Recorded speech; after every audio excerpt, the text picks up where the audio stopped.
We just have a really nice day out here today. The sky is really pretty, etc., etc., if you know what I mean. There's the sun and the clouds. Clouds. But anyway, that is just not what I was going to talk about. So here we go.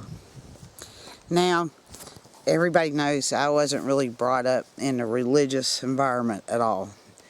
I was more brought up in a cultural environment, which was basically it said love everybody. Unless they do harm unto you, then you got a right to dislike them. Now, there are a couple things I know from religious doctrine here's one of them, and maybe I'm misquoting this. I believe it was Jesus Christ said, love thy neighbor as you love yourself, something like that. My aunt said,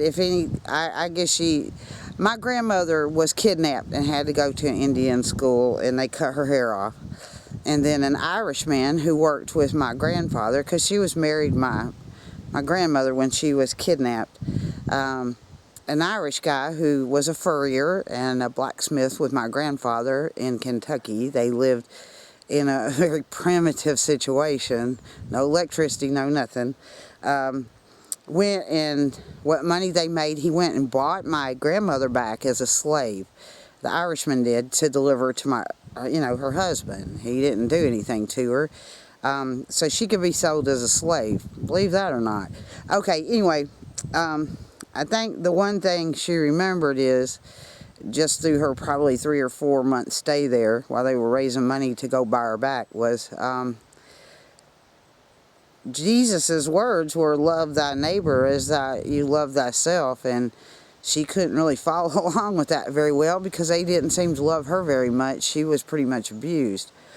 So I'm going to ask this of everybody: set your differences aside. If you are Christ-like or believe in that Bible or religion, if your neighbor is suffering an injustice, I don't think Jesus said unless they're Arabs or Muslims or Buddhists or Native Americans or whatever, you can hate them. I don't think there was any discretion in his words except love thy neighbor. If you think that what Israel's doing is right, they just took some gasoline and force-fed it to a young boy who was very weak in stature and burned him alive by torching him from the inside out. And they say do it to more of the children. It's like their new barbaric pastime.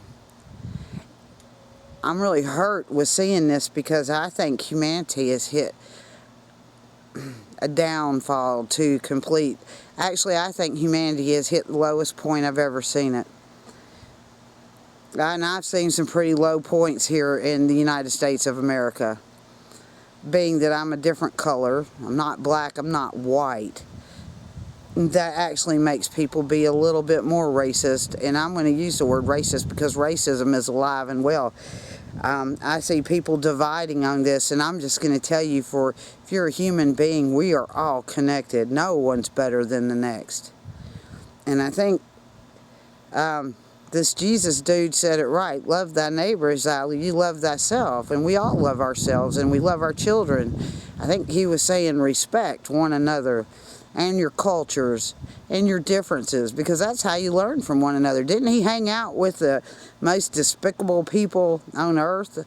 That's what I was taught the brief time I was in an Indian school. That's what they tried to teach us. Jesus loved us because we were kind of despicable and the trashiest people on the earth, but Jesus seemed to hang out with that riffraff. So if Jesus seemed to like what others think's disgusting, then why wouldn't the people who followed him like the disgusting people like me or the Palestinians or any children that were being abused? Because I also think he said something that children are purely innocent, and I'm not saying it right, but Somebody can probably put that biblical passage, who knows the Bible. I only was in school maybe 6 months, and probably 3 of those months I spent in a Monsignor's office, and he quit the Catholic Church because of me, because we had disagreements. And then I think he realized beating Christianity into a child, and I was a teenager, just isn't gonna work, and it didn't work. And everything he said was kind of a you know, you can turn that around on him. And I had very good teachers, so and he became a very good friend of mine. Wind's blowing, I can feel it, so it'll probably mess up my microphone. I'm just saying that we've hit, as human race right now, I mean, preppers are hoarding. I mean, they're consuming. They're doing just what the government would want you to do, is to go buy as much food as possible, when people should learn to grow, and look around what's edible. I mean, so the consumerism goes along with kind of the prepping, and I know I'm kind of blurring things here, but I think it needs to be said. I've always lived a very natural life. It's been a really hard life, and it's taught me the experience of a lot of great things. I just would like to know, if you follow your Christ consciousness, why would you think that genocide is okay for any human being? I'm just curious on that. And I'm not taking a side, well, I am. I'm taking a side against genocide of any type. Using religion to kill people was used against my ancestors. We were the promised land, the land of milk and honey. And the Puritans said, look, God said, Puritans said this, we can kill them people.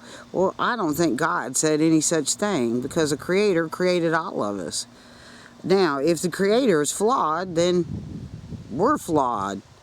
But I don't think that that's the case. I think what's happened is man has potentially thought he was the Creator now. And he's going to create whatever kind of environment and structure control he can do. And everybody's falling for it. That's just how I see it. I think there is one Creator of us all. I am a spiritual person. I don't think he meant for, I think he thought, well, everybody lives in a different environment. Desert people. I live near rainforest. There's all kind of different peoples. Ocean people, sea peoples, you know, fishermen's, all kind of different people. I just think that we were supposed to meet each other and celebrate each other's cultures, not hate one another. And that would be what a universal Creator, who created a living earth that we could all inhabit, and put stuff everywhere that we shouldn't be extracting and raping and pillaging, but should be walking in a harmony and a balance with. But instead, somehow some strange folks got it in their head that they should control us and make us hate one another. The human race, we are all one species. I'm conflicted. I think that the Abrahamic religions were a poison, because, and maybe Abraham was just plain old insane, who knows. You know, this is just my humble opinion, and I'm going to get downgraded on it, but if you have no empathy and no humility, then the system has worked for you very well. It is done. Its purpose was try to make everybody apathetic, to make everybody have enemies. And that is the system of man. They needed a divide and conquer so they could control every single thing, and it has worked. Or either you love humanity, you respect creation, and until someone harms you, you have no enemies. Every war that's been fought is usually for resources. It's a fact. The United States of America and Canada had great abundance of resources. Palestine sits on a major natural gas line. I think British the British people have bought that already, so the Palestinians have got to go. I mean, that's what the war's over, let's face it. Every war has been for the extraction of resources when there's other ways to live. So, I just want to know, have you fell for the man's rule of laws saying we must hate one another? And some of you who say you have, and I only know about the Christianity religion, I really don't know very much about any other religion, and I don't know much about Christianity, except, do you love your neighbor as you love yourself? And your neighbor could be Mexico. Your neighbor could be 1,000 miles away, because we're all connected. So I'm just asking this question, or have you fell for the divide and conquer? Because we're on a knife's edge right now. We're going to either fall or we're going to rise above. Let's hope we rise above.